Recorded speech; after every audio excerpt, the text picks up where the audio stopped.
안녕하십니까? 시장 바닥에서 40년 동안 떡을 만들어 팔고 있는 60대 떡집 사장입니다.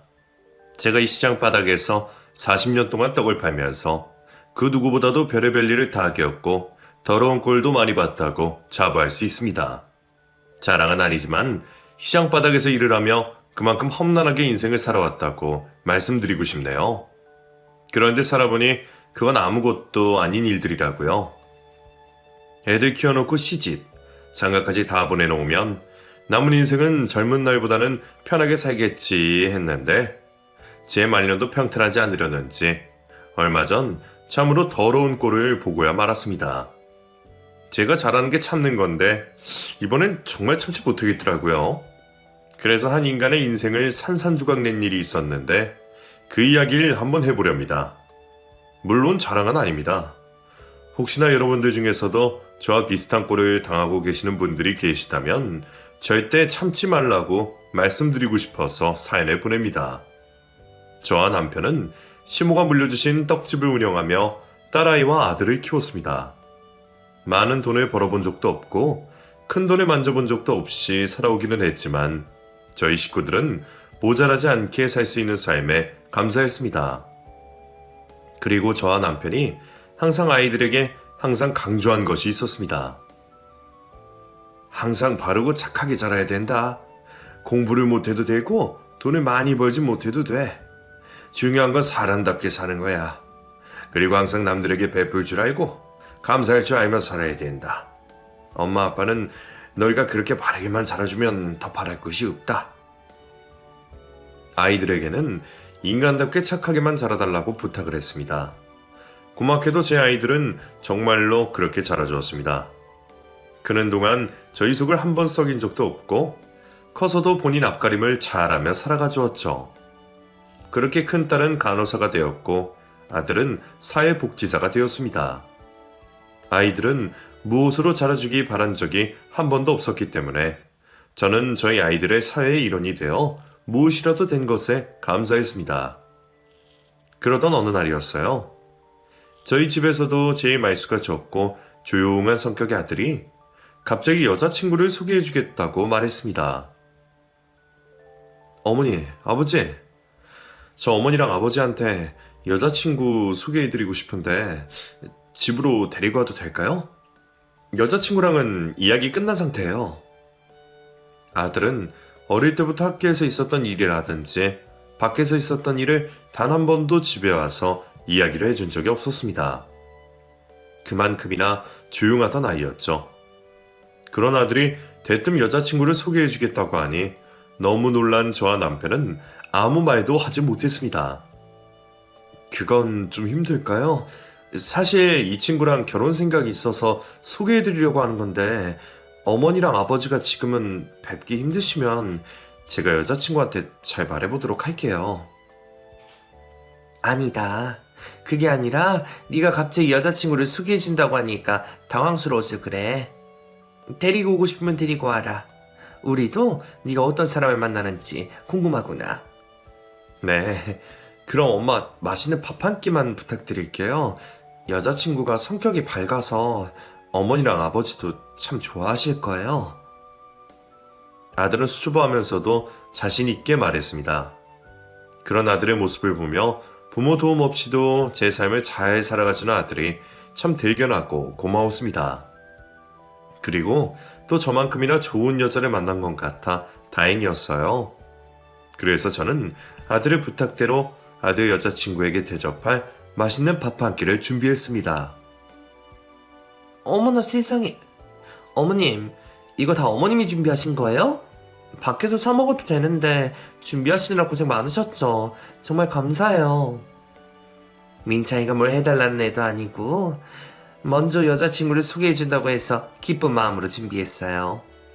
입맛에 맞을진 모르겠지만 맛있게 먹어줘요. 당연하죠, 어머님. 사실 민창씨가 맨날 저한테 어머니 음식 솜씨 자랑을 엄청 했거든요. 저한테 그걸 맛보여주고 싶어서 그랬나봐요. 그리고 말씀만 편하게 해주세요. 아들이 데려온 아들의 여자친구는 참 잘 웃는 밝은 친구였습니다. 그뿐만이 아니었죠. 얼마나 애교스럽던지 그런 애교를 딸에게서도 본 적이 없었던 저와 남편이 당황을 할 정도였습니다. 저 나중에 아버님이랑 어머님이 만드신 떡 먹으러 시장에도 들릴게요. 저 떡 엄청 좋아해서 사람들이 저보고 떡순이라고 하거든요. 그래? 무슨 떡을 제일 좋아하니? 주은이 네가 좋아하는 떡이 뭔지 말해주면 만들어서 민창이 편으로 보내주마. 저 떡이면 다 좋아해요. 꿀떡도 좋아하고요. 백설기랑 인절미 뭐든 다 좋아요. 어머님이랑 아버님 40년 동안 떡만 만드셨다면서요? 진짜 멋있으세요. 우리 가족들 모두 조용한 성격이라 아들의 여자친구 같은 사람이 낯설기는 했지만 저는 싫지는 않았습니다. 남편도 그러듯 하더군요. 아들의 여자친구는 우리를 만나고 간 후부터는 마치 며느리처럼 저희에게 꾸준히 안부 인사 전화를 주었고 값비싼 선물들도 자주 보내주었습니다. 그러자 남편이 아들에게 말했습니다. 민창아, 주은이 같은 애 놓쳐서 평생 후회하지 말고 어느 정도 준비됐으면 주은이랑 결혼하도록 해라. 그렇지 않아도 그것 때문에 주은이네 인사드릴 생각이었어요. 주은이 부모님께 허락받고 말씀드리려고 했거든요. 어머니랑 아버지는 잠시만 기다려주세요. 아들이 결혼할 때 저희는 해줄 수 있는 것은 그리 많지 않았습니다. 마음 같아서는 뭐든 다 해주고 싶었지만 저희는 아들에게 1억 원밖에 건네주지 못했죠. 큰 돈은 아니다만 이걸 전세 자금에 보태도록 해라. 나중에 더 도와줄 수 있으면 그때 더 도와주마. 지금 우리가 해줄 수 있는 선에서 이게 최선이니 너무 서운해하지는 말아라. 아버님, 저희는 이것만으로도 정말 너무 감사드려요. 빈손으로 시작하는 거랑 1억이라도 가지고 시작하는 거랑은 큰 차이가 있으니까요. 그래서 말인데요. 오늘 아버님이랑 어머님께 드릴 말씀이 있어요. 며느리는 갑자기 죽을 죄를 지은 사람처럼 고개를 푹 숙였습니다. 무슨 일인데 그러니? 사고라도 쳤어? 괜찮으니까 편하게 말해봐. 그게 아니라요, 어머님. 저희 친정집은 많이 가난하고 빚도 많아서 아버님이랑 어머님처럼 저희 결혼에 그 어떤 도움도 주지 못하거든요. 그래서 죄송하다는 말씀 드리려 했어요. 아휴, 난 또 뭐라고. 괜찮다. 우리는 그런 걸로 너한테 뭐라고 할 생각도 없고 이상하게 생각하지 않아. 그럴 수도 있지 뭐. 그냥 각자 사정에 맞게만 하면 되는 거란다. 난 또 뭐라고 저러나 싶었습니다. 며느리네 친정이 잘 먹고 잘 산다면 우리야 좋겠지만 꼭 그렇지 않아도 저희에게 큰 문제는 되지 않았습니다. 세상 모든 사람들이 잘 살 수 있는 세상은 아니니까요. 그리고 그런 일로 저희에게 죄송해하고 주눅든 며느리를 보며 그러지 않아도 된다고 꼭 다독여주고 싶었습니다. 가난은 죄가 아니니까요. 아들의 결혼 준비가 한창 진행될 때였습니다. 며느리를 만나러 간다던 아들이 화가 잔뜩 난 상태로 집으로 돌아왔습니다. 누가 봐도 며느리와 다툰 것 같은 모양새라 아들에게 물었습니다. 민창아, 너 오늘 주은이 보러 간다더니 둘이 싸웠니? 표정이 왜 그래? 밖에서 무슨 일이 있어도 티 안 내던 네가 오늘따라 왜 이리 표정 관리를 못하니? 엄마, 저 오늘 주은이랑 대판 싸웠어요. 애가 너무 이기적으로 나와서 결국 참지 못하고 주은이한테 소리 지르고 말았어요. 왜? 도대체 무슨 일인데 그래? 주은이가 뭘 이기적으로 행동했다고 그러니? 그럴 일도 아닌 것 같더구먼. 아들이 단순히 작은 일로 이러지는 않을 거라고 생각은 했지만 그렇다고 그간 지켜봐온 며느리가 욕 나올 정도로 이기적인 행동을 했을 거라고는 상상이 되지 않았습니다. 주은이한테 모아둔 돈 얼마 정도 있냐고 물어봤었어요. 주은이한테 얼마가 있는지 알아야 결혼 준비를 제대로 할 수 있으니까요. 그래서 주은이가 모아둔 돈이 없대? 그래서 그런 거야? 아니요. 8천만 원 정도 모아둔 게 있대요. 그래서 제가 그걸로 혼수 장만하고 남은 돈으로 전세 자금에 보태서 조금 더 좋은 아파트로 들어가자고 했거든요. 근데 주은이가 그 돈을 결혼에 쓸 일이 없다고 딱 잘라 말하는 거예요. 어디 따로 쓸 데가 있나 싶어서 왜 그러냐 물어봤더니 그 돈 자기 친정집 주고 결혼할 거니까 자기 눈에 손댈 생각하지 말라고 하네요. 친정집에 모아둔 돈을 주고 시집을 올 거라는 며느리의 말에 솔직히 당황하지 않은 건 아니었습니다. 하지만 그렇다고 왜 친정집에 그 돈을 주고 오냐고 뭐라고 할 수 있는 것도 아니었죠. 그 돈은 며느리의 돈이고 그 돈으로 뭘 하든 며느리의 마음이었으니까요. 제가 무슨 도둑놈도 아니고 그 돈에 손대지 말라고 예민하게 말하는 것도 기분 나빴는데 제가 그러면 그 돈 중에 반만 쓰는 게 어떻겠냐고 했더니 그것도 싫다네요. 남자가 결혼자금 다 되는 게 뭐가 그렇게 어려운 일이냐면서 오히려 저를 능력 없는 남자로 만들더라고요. 그래서 화가 나서 너는 뭐가 이렇게 이기적이냐고 따졌었죠. 됐어. 민창아, 그런 일로 싸우지 마라. 주은이가 집에서 장녀라며? 원래 장녀들이 책임감이 강해서 그래. 너희 누나도 그러잖아. 좋은 일 앞두고 싸우지 말고 좋게 넘어가라. 저도 아들처럼 며느리에게 기분을 상해하면 일이 커질 것 같아 화가 난 아들을 달래주는 것밖에 할 수가 없었습니다. 아들도 제가 옆에서 잘 달래주니 금방 화를 누그러뜨리더군요.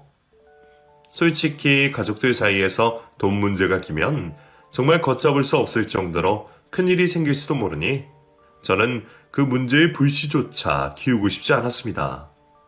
저는 이런 저의 마음을 눈치 빠른 며느리가 알아줄 거라고 생각을 했습니다.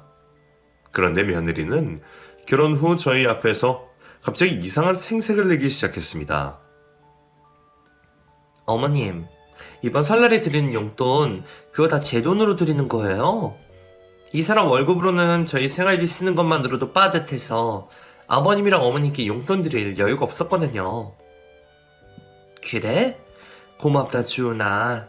며느리한테 이런 용돈도 받아보고 우리가 며느리 복 하나는 있는 것 같거나 주은이가 힘들게 벌어서 주는 용돈인 만큼 감사히 잘 쓰마. 처음에 돈 가지고 생색을 내는 며느리가 마냥 귀여워 보였습니다. 아이같이 자기 감정에 솔직한 순수한 사람 같아 보였거든요. 그런데 며느리는 순수해서 생색을 낸 게 아니었습니다. 어머님, 솔직히 남편보다 여자가 돈 잘 버는 집 흔하지 않는 거 아시죠? 저는 저보다 돈 잘 버는 남자랑 결혼할 거라고 친구들한테 떵떵거렸는데 저보다 한참 못 버는 남편 만나서 요즘 친구들 얼굴 보기가 조금 부끄러워요. 그래도 우리 민찬이가 사람은 좋지 않니? 돈은 또 언제든 벌면 되는 거고 친구들도 별 생각 안 할 거야. 그래도 제 마음은 좀 그러네요. 저는 경력이 쌓이면 쌓일수록 버는 돈이 더 많아질 건데 사회복지사가 잘 돼서 벌어봐야 얼마나 벌겠어요. 그 직업은 봉사정신으로 일하는 거지 돈 때문에 일하는 건 아니잖아요? 아들의 직업 자체가 돈을 많이 벌 수 있는 직업이 아닌 건 맞았습니다. 그리고 며느리가 저희 아들보다 돈을 더 많이 벌 수밖에 없는 직업인 것도 맞고요. 그런데 그걸 가지고 저희 앞에서 생색을 내며 자신의 남편이자 우리의 아들을 깎아내리는 걸 이해할 수가 없었습니다. 무슨 생각인가 싶었어요. 우리가 너한테 항상 고마워하면서 살게. 그러니 돈 때문에 우리 민창이 너무 기죽이고 그러지 말아라. 내가 너한테 더 잘하라고 일러두마. 그래도 뭐니 해도 돈이 최고인데 잘한다고 되겠어요? 일단 알겠어요, 어머님. 처음엔 저도 며느리에게 좋게 말했습니다. 그런데 며느리는 아들과 둘이 있을 때도 돈 가지고 아들에게 생색을 내고 아들의 기를 죽이는 듯 했고 또 둘은 그 문제로 계속해서 싸우고 있는 듯 했습니다. 돈 가지고 제 아들의 기를 죽이고 사는 며느리가 어느 순간부터는 조금씩 미워 보이더군요. 아버님, 어머님, 어제 무슨 일이 있었는 줄 아세요? 공기청정기가 필요해서 사러 갔는데 이 사람이 결제한다고 카드를 꺼냈거든요? 근데 결제가 안 된다는 거예요. 왜 안 되냐니까 한도가 안 된대요. 제가 도대체 한도가 얼만데 얼마 쓰지도 않은 카드 한도가 없냐고 했더니 한도가 겨우 200밖에 안 된다지 뭐예요? 당신 지금 그거 아버지랑 어머니한테 왜 이야기를 하는데? 또 나 돈 못 번다고 망신 주고 싶어서 그러는 거야? 우리 둘이 있을 때는 그렇게 해도 되는데 아버지랑 어머니 앞에서는 그러지 말지. 아니? 나는 정말 이해가 안 돼서 그래. 내 카드 중에서는 한도가 제일 낮은 게 500인데 어떻게 당신은 제일 높은 한도가 200이야? 돈 못 버는 직업이라서 그런가? 대학생도 아니고 200이 뭐야? 아들과 며느리는 저와 남편이 보는 앞에서 부부싸움을 하기 시작했습니다. 며느리가 대놓고 아들을 무시하는 거 알았지만 저는 아들에게 말했습니다. 민창아, 그냥 네가 져주고 살아라. 그래야 가정에 평화가 온다. 그리고 네가 그냥 그러려니 하고 무시하면 주은이 쟤도 언젠간 안 그럴 테니 주은이 말에 반응하지 말고 무시해. 엄마, 처음엔 저도 그랬고 그러고 싶어요. 근데 주은이가요. 제가 모르는 무언가가 더 있는 듯 했습니다. 단순히 돈 가지고 자신을 무시한다는 이유로 아들이 며느리와 싸운 게 아니었습니다. 주은이 돈 가지고 저한테 생색내고 사람 기죽이면서 정작 집에 쓰는 돈은 땡전 한 푼 없어요. 생활비며 자기 용돈이며 다 제 돈으로만 생활하고 있다고요. 그래서 제가 화가 나는 거예요. 그게 무슨 소리니? 돈을 안 쓴다니. 네 돈으로 생활하고 주은이가 버는 돈은 따로 저축한다는 말이야? 차라리 그런 거면 제가 주은이한테 100번 져주고 살았겠죠.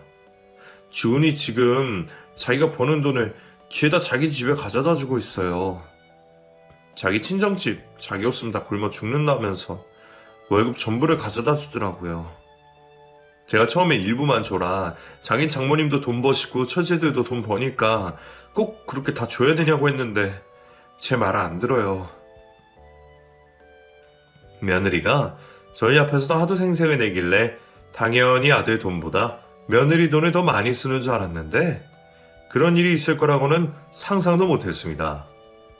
결혼 전부터 며느리가 장녀로서의 책임감을 크게 가지고 있다는 것도 어느 정도 알았지만 이건 정말 아니라고 생각을 했어요. 제가 남편에게 이 이야기를 전하니 남편이 그러더군요. 당신을 끼어들지 말고 가만히 있어. 어찌됐건 우리가 관여할 일 아니고 자기들이 해결해야 될 일이야. 일단은 가만히 있어. 남편 말대로 둘이서 해결할 수 있도록 기다려주기로 했습니다. 그런데 며느리가 또 황당무계한 소리를 해야 됐습니다. 어머님, 저 이번 달까지만 일하고 일 그만두기로 했어요. 좋은 제의가 하나 들어와서 사업이나 해볼까 해서요. 사업? 네 이름으로 미용실 하나 차릴 생각이니? 그것 좀 잘 됐다. 너도 경력이 기니까 그만하면 네 이름으로 미용실 차릴만 하지. 아니요? 미용일은 앞으로 안 할 것 같아요. 제가 하려는 건 화장품이랑 건강식품 파는 일인데 친구가 300만 원만 있으면 사업 시작할 수 있다고 하길래 해보려고요. 미용사인 며느리가 사업을 한다고 해서 당연히 미용실을 차리는 건 줄 알았는데 알고 보니 며느리는 일을 그만두고 다단계 일을 시작하려는 것이었습니다. 내 속도 속이지만 이러다 우리 아들 스트레스 받아 죽겠다 싶어 제가 며느리를 말렸습니다.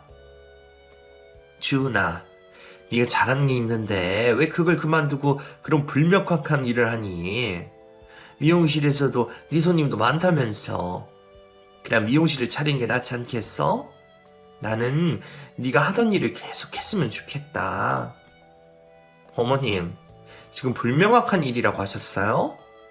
어머님 그거 제가 하는 일 무시하는 발언이에요. 아무리 제가 며느리라고 해도 어떻게 그런 식으로 말씀하실 수가 있어요? 기분 나빴으면 미안하다. 그런 의미가 아니었어. 나는 단지 네가 잘하는 일을 그만두는 게 아쉬워서 그런 거지. 그리고 300만 원으로 시작할 수 있는 사업이 세상에 어디 있니? 어머님이 뭘 하신다고 그러세요? 솔직히 제가 뭘 하든 저 사람보다 더 가치 있는 일 할걸요? 지금 보니까 저 사람 왜 사회복지사밖에 안 됐는지 알겠어요. 부모인 어머님이 항상 현재 안주하시고 다 괜찮다고만 하고 욕심이 없이 사니까 저 사람도 저렇게 되는 거예요. 보는 제가 다 답답하네요. 며느리는 하다하다 저희까지 무시하고 들었습니다. 그리고 그날 이후 저희 가족들은 며느리의 얼굴을 보기가 힘들어졌습니다. 그 일로 아들과 며느리가 대판 싸우기로 됐는지 며느리는 자주 하던 연락도 끊고 명절에도 찾아오지 않았습니다. 그렇게 몇 달 동안 며느리와 아들의 얼굴을 보지 못하고 살고 있었는데 딸아이가 아들네의 소식을 알려주었습니다. 엄마, 민창이 요즘 자기 처갓집 빚 갚느라고 쓰리잡 뛰고 있는 거 알고 있었어? 옳게는 모르겠는데 민창이는 그것 때문에 우리한테 연락도 못하고 지내고 있는 거래. 처갓집 빚 갚느라 민창이가 일을 3개나 하고 있다니 그게 무슨 소리야.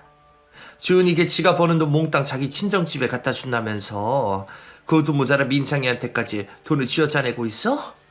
아무리 그래도 이건 아니지. 자세한 건 못 들었는데 민창이 지금 그것 때문에 죽으려고 왔더라. 옳게 진짜 어쩜 좋지? 웬만하면 아들 부부 일에 참견을 하지 않으려고 했지만 아들이 처갓집 빚 갚느라 일을 3개나 하고 있다는 말을 들으니 더 이상 참을 수가 없었습니다. 그래서 제가 먼저 몇 달 만에 아들과 며느리를 호출했습니다. 민창이, 지금 너희 처갓집 빚 갚느라 쓰리잡 뛰고 있다면서. 주인이 네가 이미 너희 친정에 매달 돈 보내주고 있는 걸로 아는데 왜 민창이까지 몸을 갈아가면서 그러고 있는 거니? 어머님, 제가 하는 사업이 잘 안 돼서 그래요. 우리 친정집 저한테 매달 받던 돈이 있는데 그걸 갑자기 못 받으면 어떻게 되겠어요? 당연히 먹고 살기 힘들었겠죠? 그래서 제가 이 사람한테 잠깐만 우리 집에 저 대신 생활비 보내달라고 부탁한 거예요. 며느리는 아들에게 미안한 기색이 없었고 이 일에 대해 부끄러워하는 기색도 전혀 없었습니다. 오히려 아주 당당하고 기세등등했었죠. 솔직히 이 사람이 돈 잘 버는 직업이었으면 굳이 쓰리잡에 뛰었겠어요? 어머님은 아들이 며느리 때문에 고생한다고 생각하시겠지만 이제 이 사람 어머님 아들 아니고 제 남편이잖아요? 그러니 아내를 위해 사는 아들을 좀 이해해주세요. 주은아, 너는 뭐가 그렇게 당당하니? 너 대신 고생하는 민창이한테 미안하거나 우리 보기 민망하지도 않니? 미안할 게 뭐가 있고 민망할 것도 뭐예요? 제가 제 남편을 부려먹든 삶아먹든 제 마음 아닌가요? 그리고 저 사업 대박 터지면 어머님 그땐 오늘 저한테 이러신 거 사과하셔야 할 거예요. 잔소리 하시려거든 어머님 아들한테나 하세요. 며느리는 제 말을 더 듣지도 않고 자리를 박차고 나갔습니다. 아들은 그저 저에게 미안하다는 말만 반복할 뿐이었죠. 며느리는 제가 감당할 수 있는 아이가 아니다 싶어 며느리는 포기하고 밤낮 없이 고생하는 우리 아들이나 챙기기로 했습니다. 며느리는 사업한다고 뺀질거리며 집 밖으로 놔둔다고 집안 살림에 신경도 쓰지 않았기 때문에 제가 아들 집에 들러 청소도 해주고 반찬도 만들어 가져다주고 했습니다. 아들 집에 갈 때마다 며느리와 종종 마주치긴 했는데 며느리는 볼 때마다 골프복을 입고 있었습니다. 주은이 너는 오늘도 골프 치러 가는 거니? 사업한다는 애가 어떻게 사무실에 붙어있지를 않고 허구한 날 골프니? 그리고 너 골프 치는 돈은 어디서 나오는 거야? 어머님, 진짜 촌스러우시네요. 요즘은 골프가 비즈니스인 거 모르세요? 골프 치는 것도 일이에요, 일. 이것도 사업의 일종이라고요. 저도 더 잘 되고 싶어서 이러는 거니까 잔소리 그만하세요. 아시겠죠? 며느리는 골프도 비즈니스라며 허구한 날 골프만 치러 다녔습니다. 그 꼴을 보고 있는 것만으로도 화가 났는데 처갓집 먹여 살린다고 쓰리잡을 뛰던 아들이 결국 쓰러지고 말았다는 소식을 들으니 화가 머리 끝까지 치밀어 오르더군요. 평생 평화주의자로 늘 참고 이해하며 살았던 저도 그땐 정말 참을 수가 없었습니다. 주은이 너는 네 남편이 이렇게 될 때까지 뭐하고 있었니? 돈 못 벌어오는 건 죄가 아니니 내가 너한테 그걸로는 뭐라고 하진 않으마. 그래도 너 때문에 고생하는 민창이를 생각해서라도 밖으로 나돌아다니는 거 적당히 하고 내조를 했었어야 되는 거 아니냐. 어머님이 챙겨주고 계시길래 괜찮은 줄 알았죠. 그리고 이 사람 체력이 약해서 쓰러진 걸 왜 제 탓을 하세요? 저도 무리하지 말고 적당히 하라고 했다고요. 어머님도 결국 시자지라는 신부밖에 안 되시는군요. 화를 내고 소리를 질러도 눈 하나 깜빡하지 않고 들의 적반하장으로 구는 며느리를 보며 저는 이 지경까지 오게 만든 이 모든 문제들을 제 손으로 해결해야겠다는 생각이 들었습니다. 제가 판단할 땐 착해 빠진 아들은 절대 스스로 며느리의 손에서 벗어나지 못할 것 같았습니다.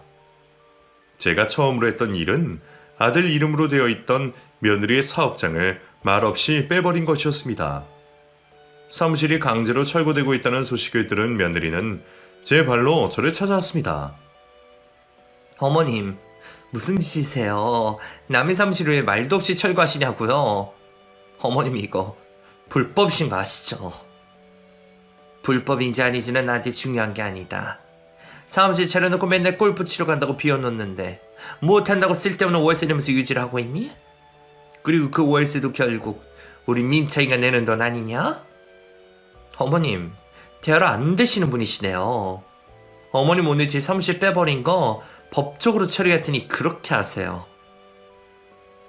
며느리는 저를 고소하겠다고 했지만 저는 눈 하나 깜빡하지 않았습니다. 그러자 며느리가 아들과 이혼을 하겠다고 선언을 하더군요. 어머님, 이렇게 나오신다 이거죠? 어머님은 법이 안 무서우신가 봐요? 저 민창 씨한테 이혼 소송도 걸 거니까 그거 다 어머님 때문인 줄 아세요. 어머님, 저한테 주실 위자료는 있으시죠? 나는 내가 마땅히 해야 할 일을 했으니까 이혼 소송을 거든 뭘 하든 너 알아서 해라. 그리고 위자료는 네가 뱉어야지. 왜 우리 아들이 뱉니? 거기서 끝이 아니었습니다. 그 일이 있고 난 후에도 사업자 서울에 볼일을 보러 간다는 며느리를 딸과 함께 미행에 뒤따라갔습니다. 며느리를 빠지게 만들고 결국 우리 아들을 이 지경으로 만든 그 사업이란 것도 다 박살내버리고 싶었죠. 어머님, 형님, 여기를 어떻게 알고 오셨어요? 설마 집에서부터 여기까지 저를 미행하신 거예요? 네가 한다는 그 대단한 사업이 이런 거니? 너는 정말 이게 사업이라고 생각하니? 너를 잡아먹는 미친 집단이라고 생각하지 못해? 어머님, 오늘 저한테 정말 중요한 날이니까 일단 밖에서 기다려주세요. 제가 이렇게 부탁드릴게요. 그날이 며느리에게 얼마나 중요한 날인지는 저에게 중요하지 않았습니다. 저는 며느리를 따라 들어간 사무실 안에 놓여있는 모든 것들을 박살내기 시작했습니다. 이딴 게 무슨 사업이라고.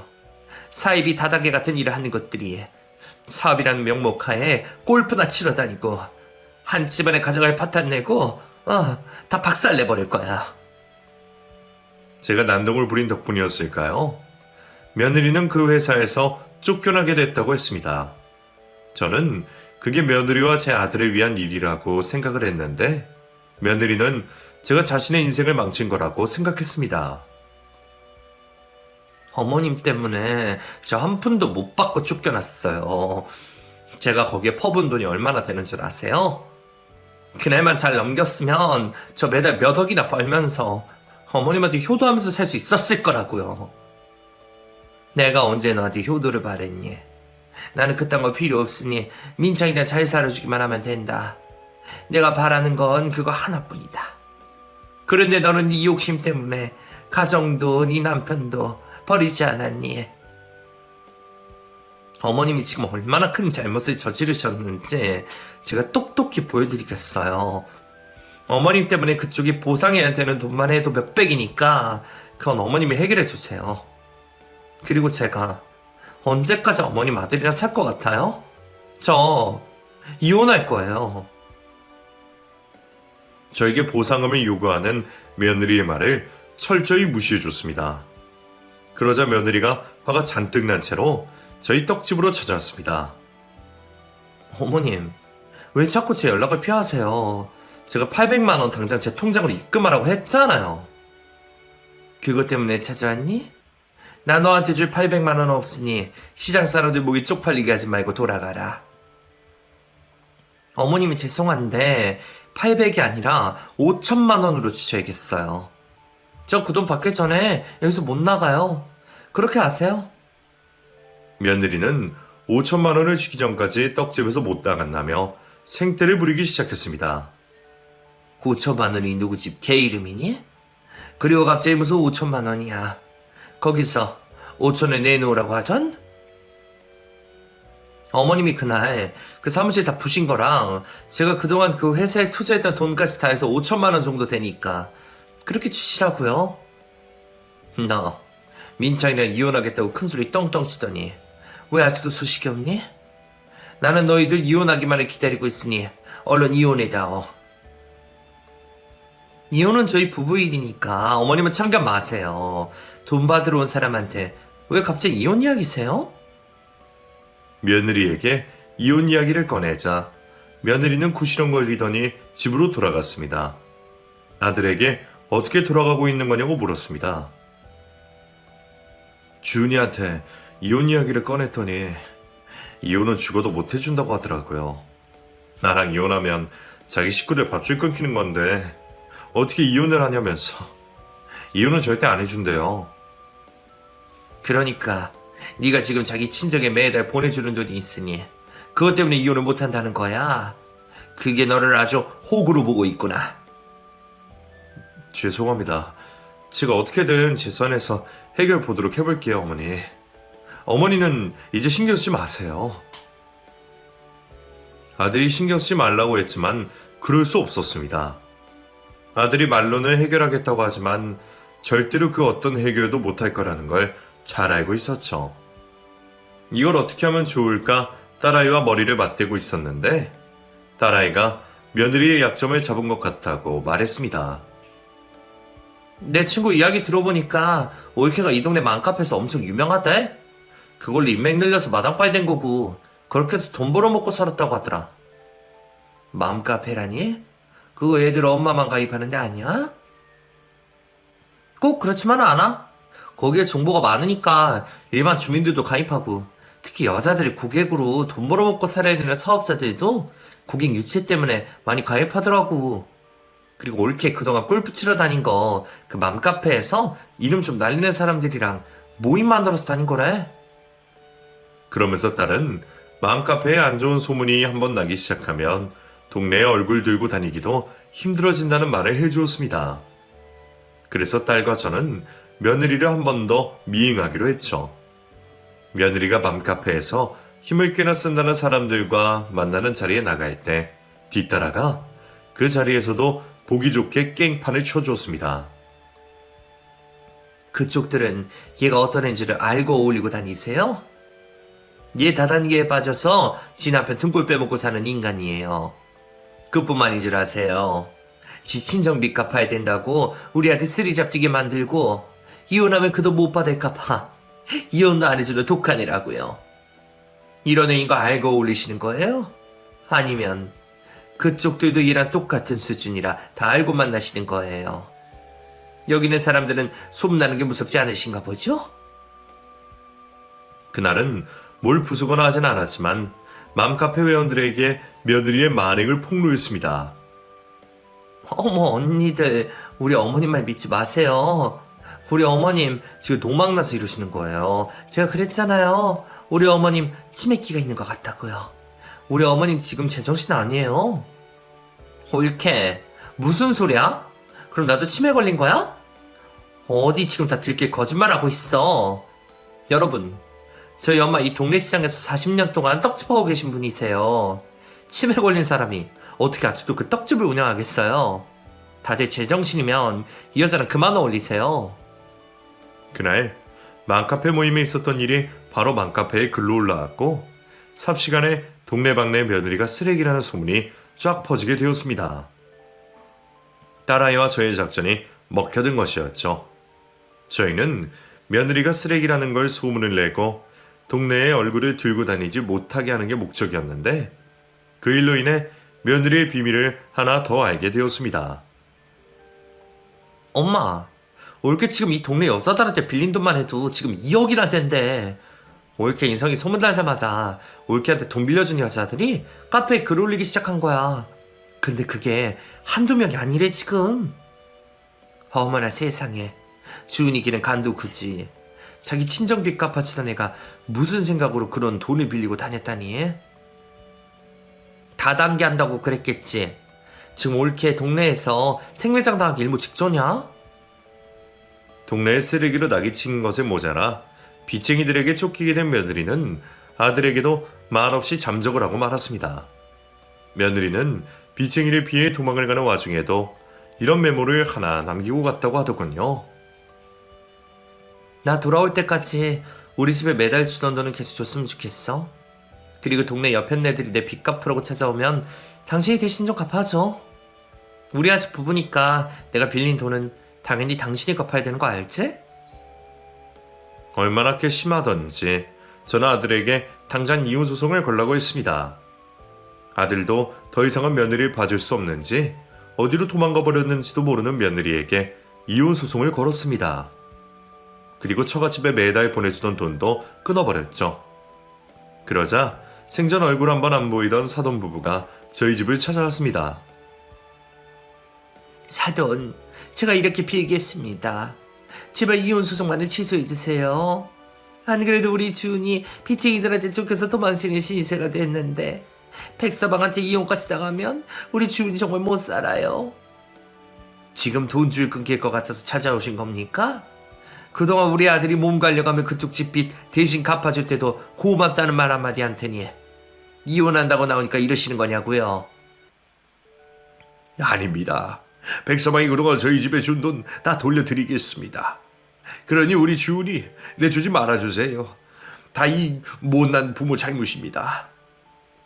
사돈들이 며느리를 대신해 저희 앞에 무릎을 꿇고 머리를 조아리며 용서를 구했습니다.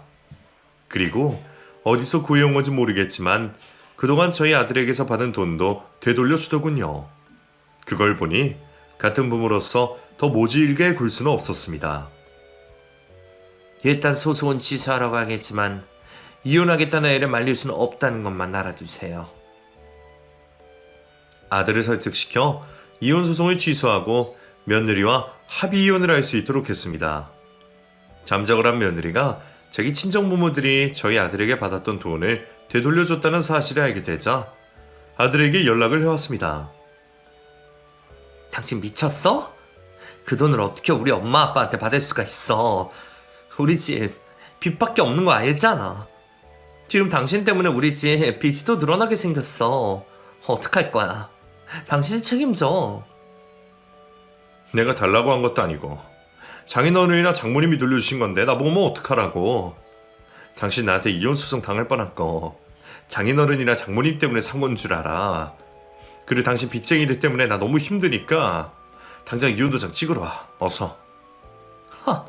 내가 순순히 이혼을 해줄 것 같아? 절대 못 해주지. 내 인생 이렇게 박살낸 당신이나 당신 엄마 내가 평생 괴롭힐 거야. 내 빚 너랑 네 엄마가 갚도록 내가 그렇게 만들 거라고. 며느리는 아들과 제가 자신의 빚을 갚도록 만들 거라며 저희를 협박했습니다. 제가 그때 아들에게 이렇게 말했습니다. 민창아, 앞으로 딱 3번만 더 참아보자. 3번만 더 참고 3번만 더 주은이를 설득해보고 그래도 안 되면 다시 이혼 소송을 걸자꾸나. 우리나라는 모든 3세판이라고 하지 않니? 우리도 마지막으로 딱 3번만 더 참아보자. 그러기에 저와 아들은 딱 3번 더 참아주기로 했습니다. 그동안 저희는 며느리를 달래보기도 하고 설득시키기도 하고 화도 내보기도 했죠. 하지만 며느리는 더하면 더했지 저희 말을 들을 생각도 하지 않았습니다. 어머님이 뒤에서 민창씨 조종하고 있는 거 다 알아요. 어머님만 가만히 계시면 민창씨 내가 하라는 대로 다 하는 사람인데 우리 이혼하면 다 어머님 때문이라고요. 우리 사이 망가뜨리지 말고 어머님 제발 가만히 좀 계세요. 한계에 다다른 아들과 저는 결국 며느리에게 이혼 소송을 걸었고 며느리는 유책 배우자로 수천만 원의 위자료를 물게 되었습니다. 아들과 며느리가 이혼으로 관계를 마무리하자 그제야 며느리의 빚쟁이들이 저희 아들을 찾아오지 않았습니다.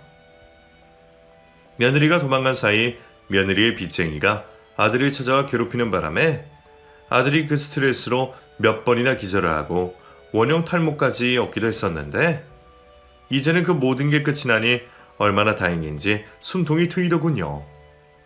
이혼 후 동네 사람들의 말로는 며느리는 아직도 빚쟁이들에게 쫓겨 동해에 있는 어느 작은 섬에 숨어 산다는 이야기를 들었습니다.